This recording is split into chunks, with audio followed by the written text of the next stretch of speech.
Bismillah ar-Rahman ar-Rahim. Hello and welcome back to our lecture Hypertension in Pregnancy, Part 2. This part will be about preeclampsia. What is preeclampsia? It is a multi-system disorder of aneutiology characterized by development of hypertension to the extent of 140 over 90 mm of mercury or more, recorded on at least two separate occasions and at least 4 hours apart, and in the presence of at least 300 mg protein in a 24-hour collection of urine, arising de novo after the 20th week of pregnancy in a previously normotensive, non-protein uric woman, and resolving completely by the 6th postpartum week. Every word in this definition is important. What is the pathophysiology behind preeclampsia?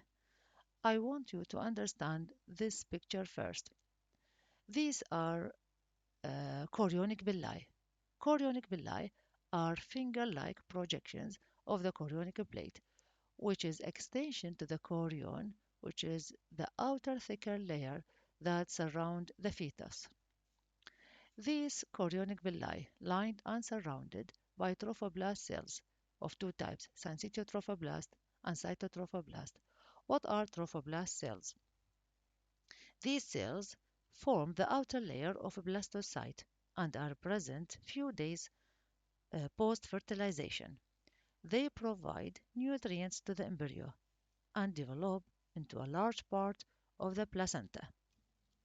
So when these uh, uh, villi penetrate the decidua, here the decidua, which is the maternal side, it is a highly modified mucosal layer that lining the uterus during pregnancy and shed with the baby after at birth, after delivery. So where these chorionic villi penetrate the decidua, there will be rooms between these villi called intra-villus spaces. In these spaces found spiral arteries, which are the maternal arteries. These spiral arteries in normal pregnancy are wide and lined by well-arranged trophoblast cells in order to provide a fetal-maternal circulation.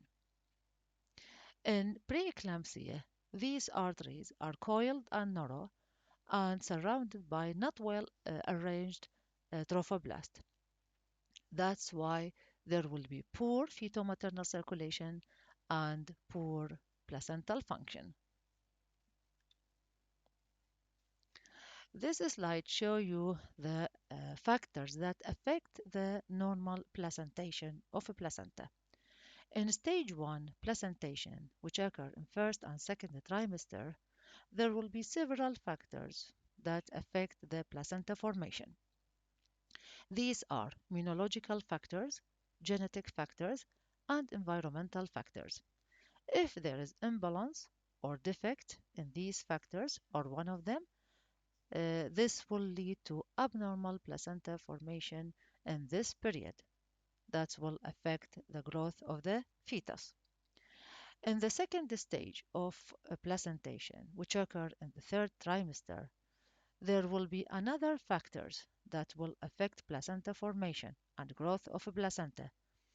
If these factors were abnormal or affect each other, or there is imbalance between them, the result will be what is called maternal syndrome. That's to say, the effect on the blood vessels, which lead to hypertension, effect on the kidneys, lead to proteinuria, affect the brain, lead to eclampsia, and coagulation profile lead to HELLP syndrome, and the end result will be the effect on fetus that lead to intrauterine growth retardation. This slide will show you the explanation in details to what's happened with placenta formation and the effect on fetus. So you see the factors here in stage 1, the effect of placenta formation. that lead to any defect will lead to abnormal placentation that will lead to reduced placental function, and this as a result will affect the growth of the infant. And then in stage 2, these factors, there will be decrease in placental growth factor and vasculoendothelial growth factor. What are these factors? These factors are important in angiogenesis and vasculogenesis, in particular during embryogenesis. And the main source of placental growth factor during pregnancy is the placental trophoblast. While there is decrease in these factors, there will be increase in this factor. This factor is called soluble FEMS like tyrosine kinase 1 factor. This factor will disable the proteins that cause blood vessel growth and impedes the effect of vascular endothelial growth factor and placental growth factor on vascular structures. Thus to say, it will work against them. And you see here, that means that there is imbalance between these factors. This imbalance with presence of maybe another maternal factors, like for example pre-existing poor vascular health or obesity of the mother, this will lead to systemic vascular endothelial dysfunction and capillary leak, lead to vasospasm, and this will lead as end result to hypertension. Hypertension and proteinuria by the effect on the kidneys, effect on the coagulation profile lead to HELLP syndrome, and in severe cases the effect on the brain that cause cerebral edema and eclampsia, as you see here, with generalized edema. For the fetus, the end result of this poor placental function will be the intrauterine growth retardation. What are the clinical features of preeclampsia? Symptoms: in mild cases, slight swelling over the ankle, and then gradually swelling will extend to face, abdomen, and the whole body. Alarming symptoms will be headache, especially frontal, disturbed sleep, diminished urinary output, epigastric pain, nausea, vomiting, and eye involvement. Signs: there will be abnormal weight gain, rise blood pressure, facial edema, proteinuria, epigastric pain, confusion, hyperreflexia and clonus, uterine tenderness because of placenta abruption, pulmonary edema, and fetal growth restriction, especially in preterm babies. This picture shows you summary for signs and symptoms in patients with preeclampsia, and the most important that there is rapid progression of preeclampsia may not show you such symptoms.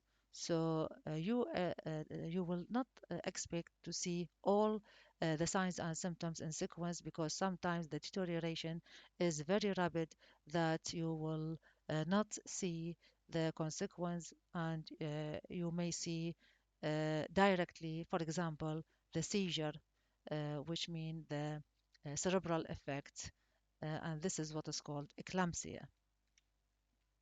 These pictures also show you, in summary, the signs and symptoms. I try to repeat pictures in order to make you remember easily and to fix it in your mind.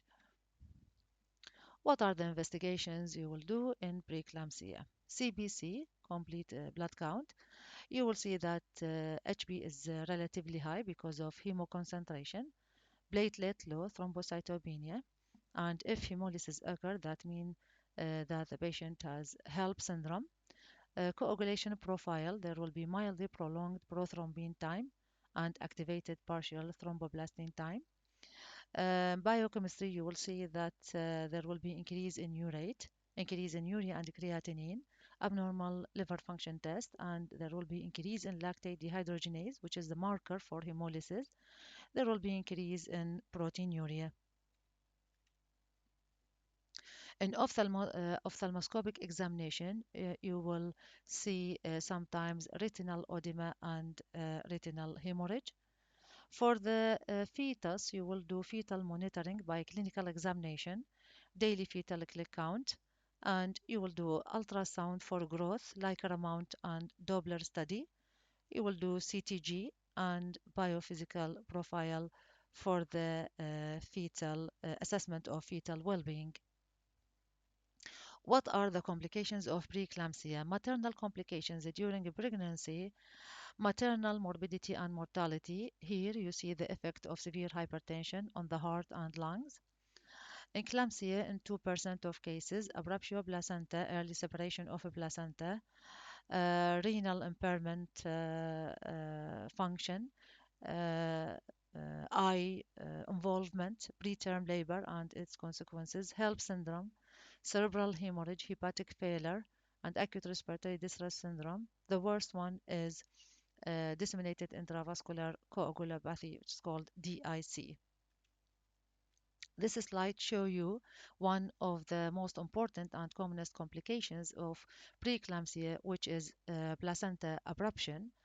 It's a premature separation of the implanted placenta from the uterine wall, as you know, and there are many risk factors, but the most important one is hypertension. You see, it's a painful vaginal bleeding, but the bleeding is not always present. So sometimes you see blood, that's to say external bleeding. Sometimes you don't see blood. The bleeding is hidden or called concealed bleeding, internal bleeding. That's why the diagnosis of abruptio placenta is clinical. Fetal complications, intrauterine death, intrauterine growth retardation, asphyxia, prematurity. Remote complication, residual hypertension, recurrent preeclampsia, chronic renal diseases, and risk for placental abruption in future pregnancies. How to stop preeclampsia? How to manage preeclampsia? Sometimes you can manage the patient as outpatient management. This management is appropriate if a blood pressure is less than 160 over 110, if there is no or low proteinuria, that's to say 1 or less 1 plus protein in the Bistec, or the patient is asymptomatic. There will be difficult This will be difficult to distinguish it from gestational hypertension because it's borderline. So you will warn the patient about development of symptoms. You will check the patient or do control 1 to 2 time per week. Check for blood pressure and urine, and weekly review for blood test. If the preeclampsia is mild to moderate, how will you manage it? If a blood pressure mild to moderate mean that the blood pressure is less than 160 over 110 with significant proteinuria and there will be no maternal complications. But once significant proteinuria, that's to say equal to 2 plus protein or more than 300 milligram proteinuria per 24 hour, you will admit the patient and do split protein creatinine ratio. If this ratio is more than 30, this will equal to more than 300 milligram proteinuria per 24 hour. You will measure blood pressure 2 hourly, 24-hour urine collection for protein, daily urine analysis, daily fetal assessment for CTG, regular blood test, that's to say every 2 to 3 days, unless symptoms or signs worsen. You may do this blood test more frequent. Regular ultrasound assessment, fortnightly growth, that's to say every 2 weeks, and twice weekly Doppler. And if the blood pressure increases, that's to say become more than 160 over 110, you will insert antihypertensive therapy. And the aim for your blood pressure will be around 135 over 85. In case of severe preeclampsia, that's to say blood pressure is 160 over 110 or more, with the presence of significant proteinuria, or if maternal complications occur. You will treat all the women and the target blood pressure will be the same. Blood pressure measurement every 15 to 30 minutes until blood pressure is less than 160 over 110, and then you will decrease it to at least 4 times daily. The Bistec proteinuria testing, you will do it only if you will repeat it only if it's clinically indicated, because you know already that the patient has severe proteinuria. So you will repeat it, for example, if you are uncertain over your diagnosis or other indication. Blood test measures, you will do it 3 times per week or more frequent in case of deterioration. You will do strict fluid balance chart, and you will consider a catheter, that's to say urine catheter, for urine output assessment. Fetal assessment by ultrasound because of possibility of IUGR, so you will estimate weight if severely preterm. You will assess the condition by Doppler ultrasound, Doppler study, and you will carry out CTG monitoring. Antihypertensive drug. The effect of antihypertensive drug is to decrease the maternal cerebral and cardiovascular complications, but it do not affect the fetal outcome. We have, for example, alpha-methyl dopa, which is called aldomate. This reduces the central sympathetic drive, and the dose of it like this. Its effect appears after 48 hours. We can shorten the effect by giving loading single dose 2 gram. It will act within 1 to 2 hours. The side effect of it is headache and nightmares. The antihypertensive drugs that women can be given in severe hypertension, as they found in guidelines, first line is labetalol, found in oral and intravenous form, oral nifedipine, and intravenous hydralazine. We'll take calcium channel blocker, nifedipine. It's a vasodilator acting by blocking the calcium influx into smooth muscle cells, as you know from your previous information. It can be given sublingually and can be given orally also. The higher the starting blood pressure, the greater will be the hypotensive effect. So it will give side effect like headache and flushing. The hydralazine, which is vasodilator, increases the renal and uteroplacental blood flow, also found in intravenous and oral form. And these are the doses. The side effect of it, tachycardia, headache, flushing, sometimes nausea and vomiting. And it can decrease the pressure rapidly and cause hypotension. And because of this, we can give the patient before or during the administration of hydralazine fluid in order to avoid this hypotension. This schedule shows you the antihypertensive agent used for urgent blood pressure control, as we said before, labetalol, hydralazine, and nifedipine in their doses. Labetalol, which is beta blocker, can be contraindicated in patients with asthma and heart diseases. What is the prophylactic management? That's to say, how can we avoid preeclampsia by proper antenatal care to detect the high-risk patients who may develop pregnancy-induced hypertension through the screening test, early detection of cases who have already developed pregnancy-induced hypertension and examine them more frequently, or by giving these patients a low-dose aspirin 75 milligram single dose daily. Time of birthing. Time of birth. When you will terminate pregnancy. What are the indications of immediate delivery? Inability to control maternal blood pressure despite using 3 or more classes of antihypertensive drugs in appropriate doses. Maternal pulse oximetry less than 90%, that's to say deterioration of the mother. Progressive deterioration of liver function, renal function, platelet, coagulation profile. Ongoing neurological features such as severe intractable headache, repeated visual disturbance, eclampsia, case of HELLP syndrome, placental abruption, or bad or poor Doppler study and ultrasound study of the fetus, or even stillbirth. So, timing of birth when the gestational age before 34 weeks. We will continue surveillance unless there are indications for planned early birth.